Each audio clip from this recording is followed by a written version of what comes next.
അസ്സലാമു അലൈക്കും വറഹ്മത്തുള്ളാഹി വബറകാതുഹു.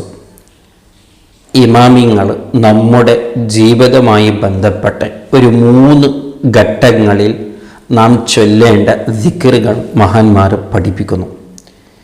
അതേ നമ്മുടെ ആവശ്യങ്ങളും ഒന്ന് ശരിക്ക് മനസ്സിലാക്കി നമ്മളെ ജീവിതത്തിൽ കൊണ്ടുവരികയാണെങ്കിൽ വലിയ ബർക്കത്തുണ്ടാകും, ഒരു നല്ലൊരു വിജയം അതിലൂടെ നേടിയെടുക്കാൻ സാധിക്കും. മഹാന്മാർ പറയുന്നു, ഇദാ കസുറത്തു ഹുമൂമക ഫക്സിർ ലാ ഹൗല വലാ ഖുവത ഇല്ലാ ബില്ലാഹിൽ അലിയ്യുൽ അദീം.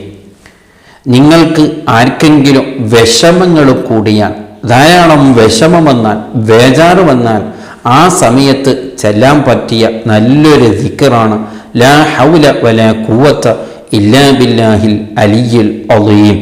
ഈ ദിക്ർ നമ്മൾ ധാരാളം ചൊല്ലുകയാണെങ്കിൽ എന്ത് വിഷമമാണെങ്കിലും എന്ത് ബേജാറാണെങ്കിലും അതൊക്കെയും റബ്ബ് അതിൽ നിന്ന് നമ്മെ രക്ഷപ്പെടുത്തും, അതിൽ നിന്ന് നമുക്ക് മോചനം നൽകും, അതിൽ നിന്ന് നമുക്ക് അല്ലാഹു സന്തോഷം നൽകുമെന്നാണ് മഹാന്മാർ പല സ്ഥലങ്ങളിൽ ഇത് നമ്മെ ഓർമ്മപ്പെടുത്തുന്നു.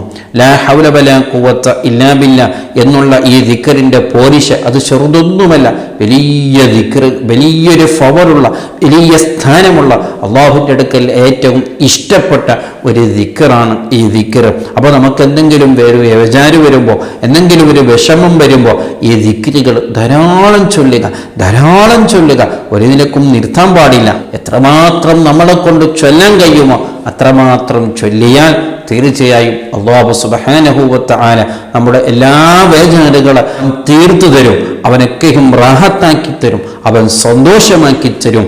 അതാണ് മഹാന്മാർ നമ്മെ ഓർമ്മപ്പെടുത്തുന്നു. അപ്പോൾ നമ്മുടെ ജീവിതത്തിൽ ഉണ്ടായിരിക്കേണ്ട, ഓർമ്മയിലുണ്ടായിരിക്കേണ്ട ഒരു ദിക്റാണ് ഈ ദിക്ർ എന്നും പതിവാക്കണം. രണ്ടാമതായി മഹാന്മാർ പറയുന്നു, നാം ചെയ്യേണ്ട ഒരു വലിയൊരു ദിക്റാണ് അൽഹംദുലില്ലാ എന്ന ദിക്ർ. കാരണം റബ്ബ് നമുക്ക് ധാരാളം നിഅമത്തുകൾ അവൻ ചെയ്തിട്ടുണ്ട്, ചെയ്തു കൊണ്ടിരിക്കുന്നു എന്ന് ചെയ്യാനുമുണ്ട്. കാരണം അത്രമാത്രം അള്ളാഹു ചെയ്ത നിഅമത്തുകളൊന്ന് എണ്ണി നോക്കിയാൽ ഒരിക്കലും അത് തീരുകയില്ല.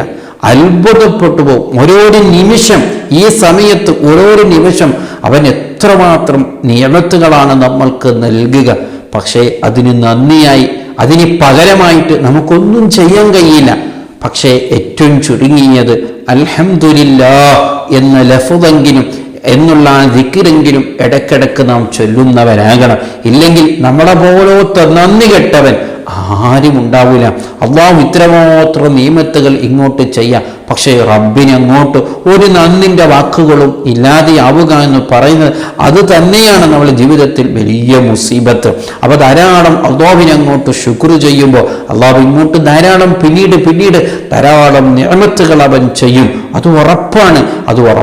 അപ്പോൾ നമ്മുടെ ജീവിതം സന്തോഷകരമാകണമെങ്കിൽ, നമ്മുടെ ജീവിതത്തിൽ വലിയ വിജയം കിട്ടണമെങ്കിൽ അതേ നാം എന്നും പതിവാക്കേണ്ട ഒരു ദിക്റാണ് അൽഹംദുലില്ലാ എന്നുള്ള ദിക്ർ ധാരാളം ചൊല്ലുന്നവനാകണം. അത് വലിയൊരു വിഷയമാണെന്ന് മഹാന്മാർ നമ്മെ ഓർമ്മപ്പെടുത്തുന്നു.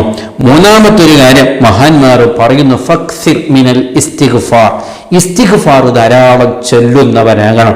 എന്തേ കാരണം? നാം എത്ര നല്ലവരാണെങ്കിലും, എത്ര ഇബാദത്തുള്ളവരാണെങ്കിലും, എത്ര ഖുർആൻ ഓതുന്നവരാണെങ്കിലും, പക്ഷേ നമ്മളും മനുഷ്യന്മാരാണ്.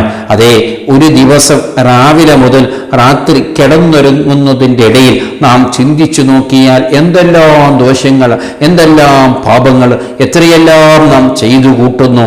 പക്ഷേ അതിനൊക്കെയും നാം ഇസ്തിഗ്ഫാർ ചോദിക്കുന്നവരാകണം. അപ്പൊ ഇസ്തിഗ്ഫാർ ഇല്ലാത്തൊരു ചിന്ത, ഇസ്തിഗ്ഫാർ ഇല്ലാത്തൊരു ജീവിതം അത് വലിയൊരു നാശമാണ്, അവനെ ദേഷ്യപ്പെടുത്തുന്നൊരു ജീവിതമാണ്. കാരണം ഇത്രയെല്ലാം ദോഷങ്ങൾ ചെയ്തിട്ട് കണ്ണുകൊണ്ട് ദോഷം ചെയ്യുന്നു, നാക്കുകൊണ്ട് ദോഷം ചെയ്യുന്നു, നമ്മുടെ അവയവങ്ങളെ കൊണ്ട് ദോഷം ചെയ്യുന്നു, നമ്മുടെ കൽബ് കൊണ്ട് എന്തെല്ലാം ചിന്തിക്കുന്നു. അങ്ങനെ ഇത്രയെല്ലാം പാപങ്ങൾ ചെയ്തിട്ടും നമുക്കതിനൊന്നും ചിന്തയില്ല, നാം അതിനോടൊന്നും റബ്ബിനോട് ഇസ്തിഗ്ഫാർ ചോദിക്കുന്നില്ല. അത് വലിയൊരു ധിക്കാരമല്ലേ? അപ്പോൾ ഇത്രയും നമ്മളെ മനുഷ്യന്മാരാകുമ്പോൾ ഇത്രയെല്ലാം പാപങ്ങളും ദോഷങ്ങളും ഉണ്ടാവുക സ്വാഭാവികമാണ്. അതുകൊണ്ട് നാം ചെയ്യുന്ന ദോഷങ്ങളെ കുറിച്ച് റബ്ബിനോടൊന്ന് ഖേദിച്ച് പറഞ്ഞ് റബ്ബിനോട് മാഫ് ചോദിക്കുക എന്ന് പറയുന്നത് ചെയ്യുന്നത് അത് വലിയൊരു തൗഫീഖാണ്, വലിയൊരു നിഅമത്താണ്. റബ്ബിനോടൊന്നും ഇസ്തിഗ്ഫാറിലായിരിക്കണം, അത് നല്ലൊരു വിഷയമാണെന്ന് മഹാന്മാരെ നമ്മെ ഓർമ്മപ്പെടുത്തുന്നു. അങ്ങനെ നമ്മളെ ജീവിതത്തിൽ നിർബന്ധമായിട്ടും ഉണ്ടായിരിക്കേണ്ട 3 ദിക്റുകളാണ്. ഒന്ന് ലാ ഹൗല വലാ ഖുവത ഇല്ലാ ബില്ലാഹിൽ അലിയിൽ അളീം എന്നുള്ള ദിക്ർ. ഈ ദിക്ർ ഏത് വിഷമം ഏത് വേദനയും നമ്മെ രക്ഷപ്പെടുത്തും. ഈ ദിക്ർ നമ്മളെ കയ്യിലുണ്ടെങ്കിൽ, ഇത് പതിവാക്കുന്നവരാണെങ്കിൽ. രണ്ടാമതായി അതേ എന്നും അൽഹംദുലില്ലാ പറയാൻ. കാരണം എന്തുമാത്രം റബ്ബ് നമുക്ക് നിഅമത്ത് ചെയ്യുന്നു, അതിന് ശുക്റായി നാം റബ്ബിനോട് ധാരാളം ഹംദ് പറയുക. മൂന്നാമതായി നാം ചെയ്യുന്ന ധാരാളം ദോഷത്തിരിക്കെ ഒരു ചെറിയ നിരക്കെങ്കിലും ഇസ്തിഗ്ഫാർ ഉണ്ടെങ്കിൽ നമ്മുടെ കടപ്പാടാണ്. അതൊന്നും ചെയ്യുന്നവർ ചൊല്ലുന്നവരാകണം. അല്ലാഹു സുബ്ഹാനഹു വ തആല ഈ 3 ദിക്റും നമ്മുടെ ജീവിതത്തിൽ പകർത്താനും പതിവാക്കാനും അവൻ തൗഫീഖ് നൽകുമാറാവട്ടെ. അസ്സലാമു അലൈക്കും വറഹ്മത്തുള്ളാഹി വബറകാതുഹു.